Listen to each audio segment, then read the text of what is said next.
Hello, আসসালামু আলাইকুম। দেখতে পাচ্ছেন আপনারা সবাই শ্যানডং ইউনিভার্সিটি অফ টেকনোলজি। এখানে আমার ইউনিভার্সিটি। আজকে স্নোর দ্বিতীয় দিন। গতকালকে রাত থেকে স্নো পড়া শুরু হয়েছে অলরেডি।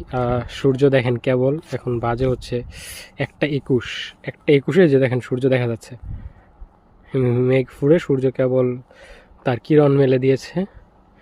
এখন মনে হয় না সূর্য বেশিক্ষণ টিকবে, কারণ আকাশ এখনও মেঘলা, তুষার এখনও পড়তেছে, হালকা স্নো, বাট বাতাস অনেক ঠান্ডা বাতাস, নিঃশ্বাস নিতে অনেক কষ্ট হচ্ছে। স্টুডেন্টরা দেখেন এখানে স্নোম্যান তৈরি করছে, কত স্নোম্যান। আমিও একটা বানিয়েছি, বাট অনেক কষ্ট হয়েছে। ওই যে বড় স্নোম্যানটা দেখতে পাচ্ছেন, ওই যে ওইটা দেখতে পাচ্ছেন, ওইটার এই সাইডে দেখছেন একটা স্নোম্যান দেখা যাচ্ছে, ওই যে দূরে, ওইটা হচ্ছে আমাদেরটা। তো বাকি ভিডিও আবার আমি শেয়ার করব। এখন আপাতত আমরা আমাদের ভার্সিটির ফিল্ড থেকে আপনাদের সবার থেকে বিদায় নিচ্ছি এখন।